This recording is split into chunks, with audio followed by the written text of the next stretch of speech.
Sophie had always been drawn to the unknown, to things unexplained. When she received the letter of acceptance to Blackwood Academy, nestled in the isolated town of Blackwood Hollow, deep in the heart of North Carolina, she couldn't have been more excited.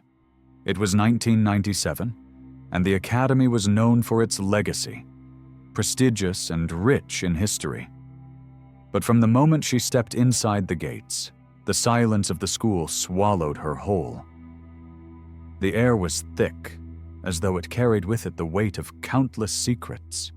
The students were nowhere to be seen, and the staff remained eerily absent. But the whispers? They were everywhere.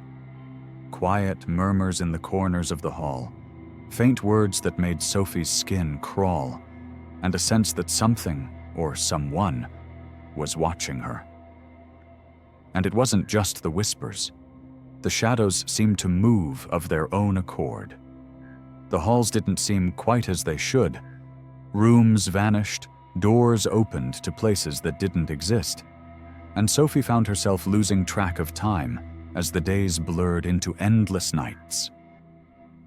In her desperation to understand, Sophie turned to a book of ancient texts she found in the Academy's library. One particular verse stuck out to her. "Do not be afraid of those who kill the body but cannot kill the soul. Rather be afraid of the one who can destroy both soul and body in hell." Matthew 10:28. It wasn't long before Sophie realized that the real horror wasn't the school. It was the very soul of Blackwood Academy that she had unknowingly walked into.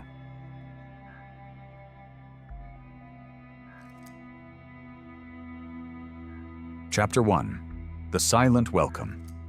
The moment Sophie set foot on the grounds of Blackwood Academy, she felt a weight in the air, a heaviness that she couldn't explain. The campus was like a grand, Gothic mansion, tall spires rising against the foggy sky. The school was supposedly prestigious, a haven for the brightest minds, but all Sophie could hear was the eerie silence. Where were the students? Where were the teachers? It felt as if the building itself was holding its breath. Her footsteps echoed unnervingly loud as she walked towards the main doors. She hesitated for just a second before pushing them open. As soon as she crossed the threshold, the doors slammed shut behind her with a resounding bang, making her jump. The hairs on the back of her neck stood up, but she brushed it off as nerves. Inside, the school seemed even more unsettling. The walls were lined with old portraits of grim-faced headmasters, the eyes of each one seemingly following her with an intensity that made her skin crawl. The flickering chandeliers barely illuminated the narrow hallways, casting long shadows that seemed to stretch and twitch. "Hello?" Sophie called, her voice shaky. But the only response was the faint sound of whispers in the distance. The words were indistinct, but they were there, murmuring in the corners of her mind like a soft breath against her ear. "Welcome to Blackwood."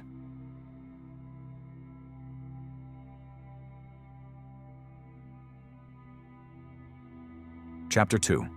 The Room of Echoes. As days passed, Sophie began to notice strange things happening.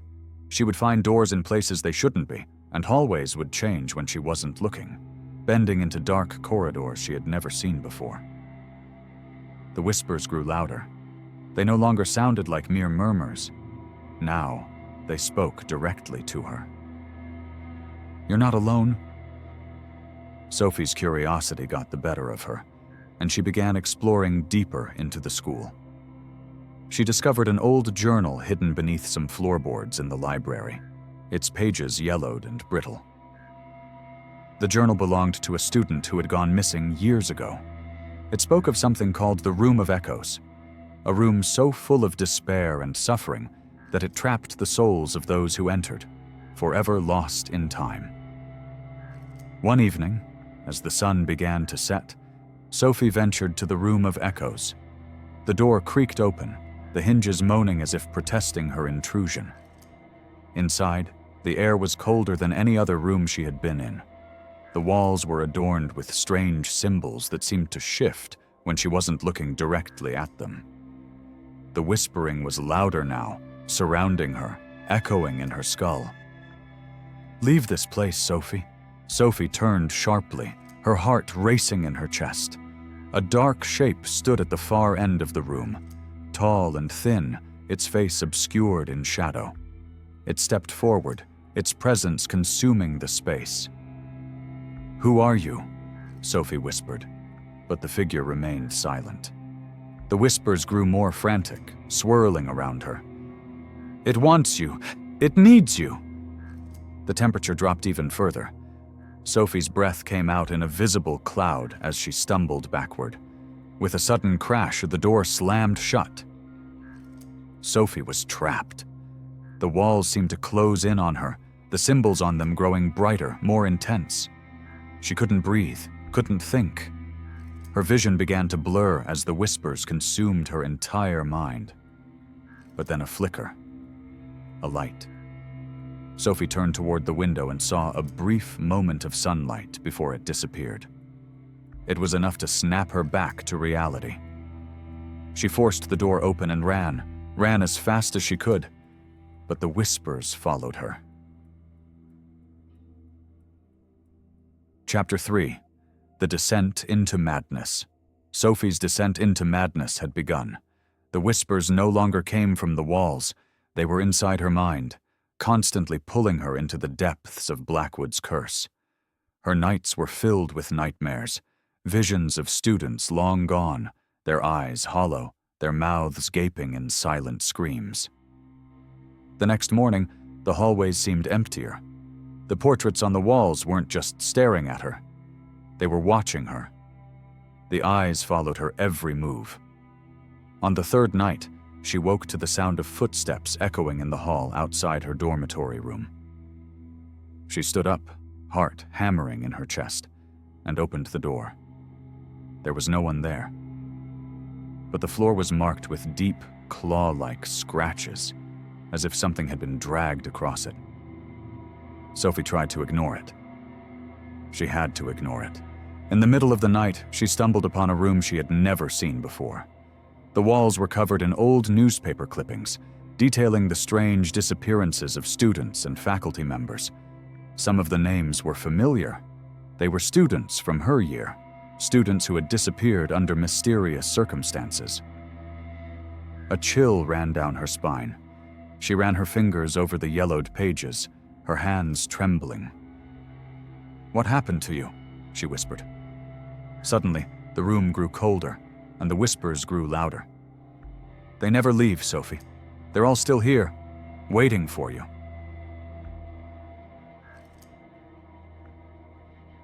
Chapter 4. The Final Hour. It was clear now, Sophie wasn't alone.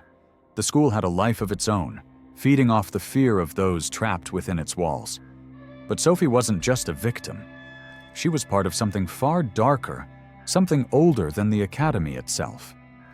The entity that haunted Blackwood wasn't a ghost. It was the school.